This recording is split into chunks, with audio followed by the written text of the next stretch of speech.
Hey everyone, it's Kate Noble. I'm here at Shine Yoga in Cincinnati, and this video is specifically for the Cincinnati Hikes group, but I feel like it will be of benefit for a lot of other people too. It's hopefully going to be very short and pretty easy. So my intention for this video is to give you some ideas of some things that you might do to balance out your walking, hiking, and even running activities. So obviously, when we're doing one of those activities, we're working our leg muscles a lot, but maybe not our upper body as much. So I'm going to show you a few upper body exercises that are easy to do kind of anywhere, and then we'll do some full body stretches, and I hope that this takes me no longer than 10 minutes. I am going to do it tutorial style, so if I were doing these as part of my own exercise regime, I'd probably do more repetitions and hold things longer. But we'll try to get through it pretty quick, and then you can just take what you like and play with it. If you want to do some things with me today, that's great too.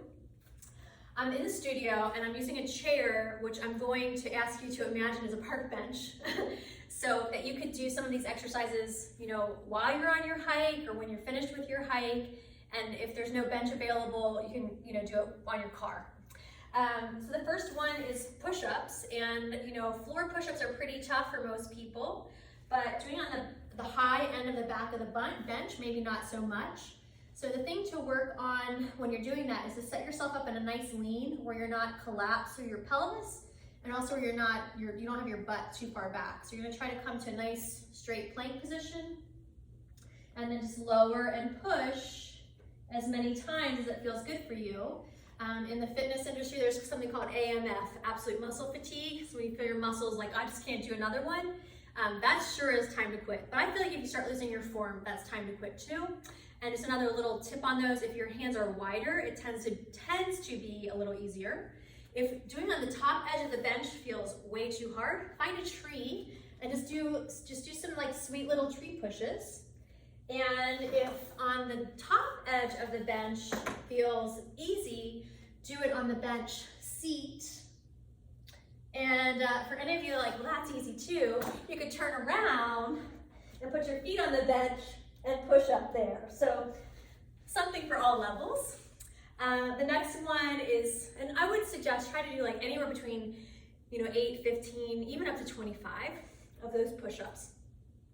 This next one is bench dips. So you're sitting on your bench, and I'm in a chair, so I've got to put my hands in the side, but you would just put your hands right on the edge of the bench, and then tip your hips forward. Make sure you get your shoulders back, and then you lower down and push. And if that feels impossible, you might just practice lifting your hips and holding. And if that also seems impossible, a way to build up to that is to work your back of your shoulder and your tricep. So at home, you could grab a weight and you just work on pulling your arm up and back behind you. Now, you do want to make sure you don't let your shoulder dip forward. Stay really strong in the back of your shoulder.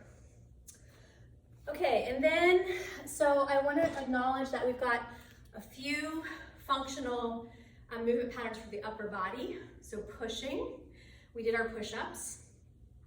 And pulling, our dips work that a little bit.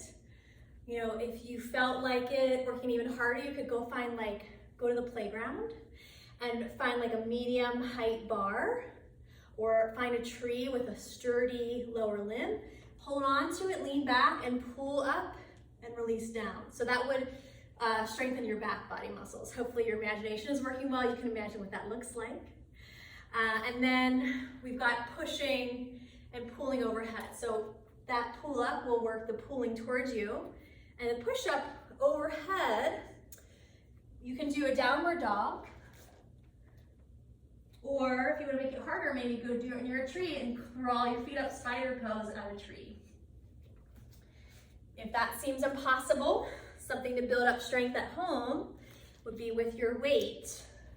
A light weight to start, you just lay on your back and push up.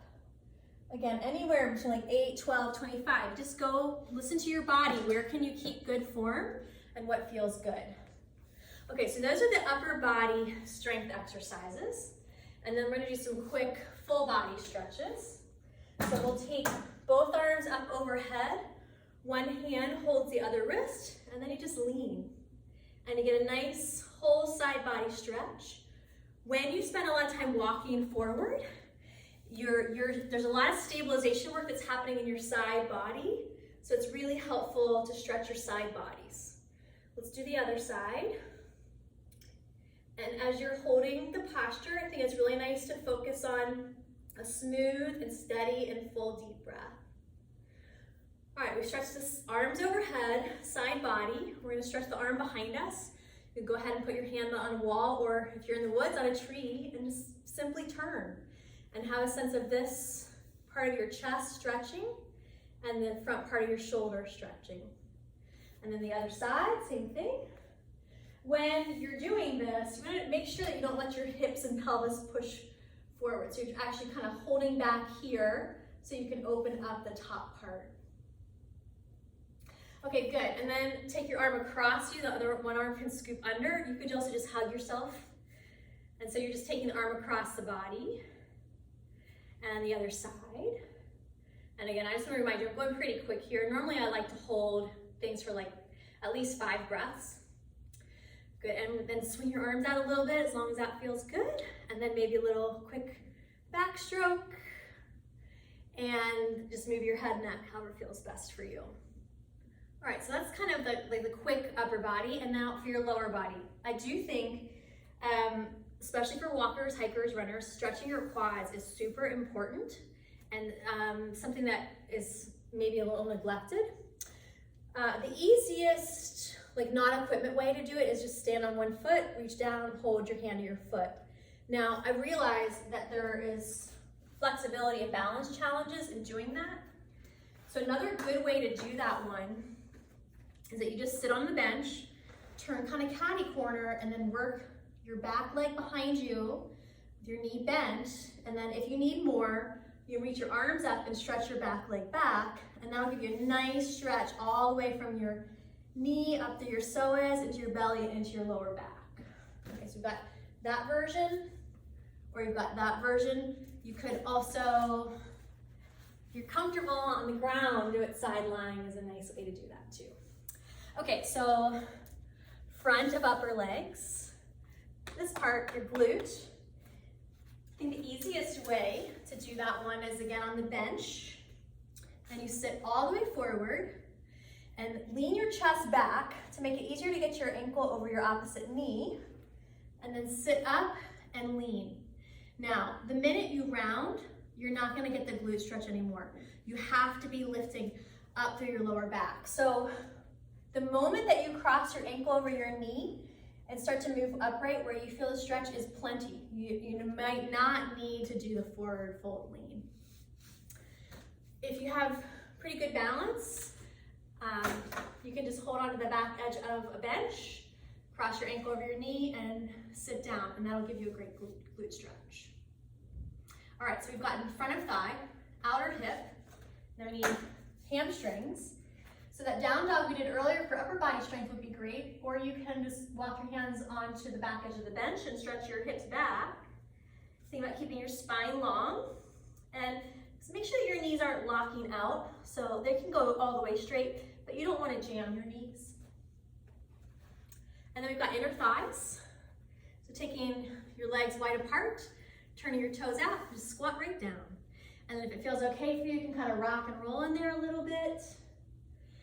If that doesn't feel like a great idea, you can just do one knee and stretch to the side too. You're just looking to get a little release through that inner thigh.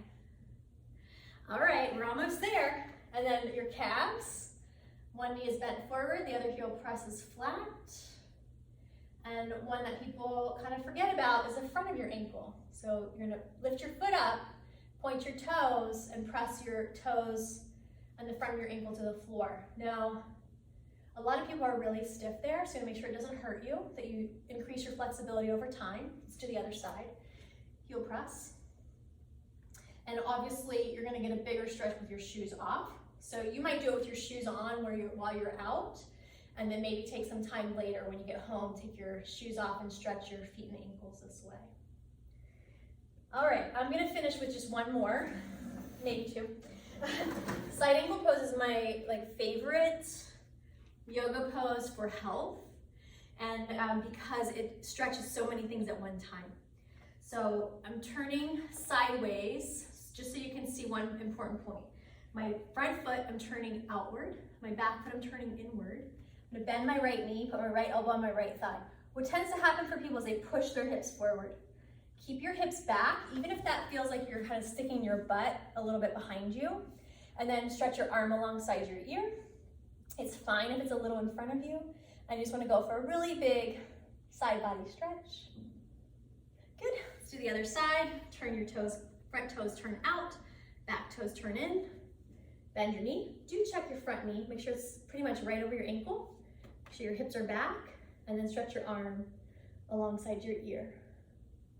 Take a good, full deep breath, and then come all the way up.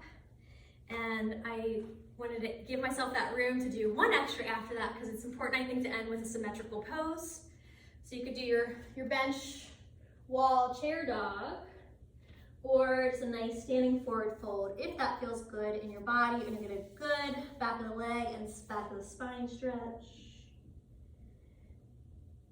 And then bend your knees to come up, reach your arms up, look up, stretch your arms out super wide, lift your heart, and exhale. That's it for this short little sequence. Hope that you're all doing great and that you have a good day and a good week. See you later.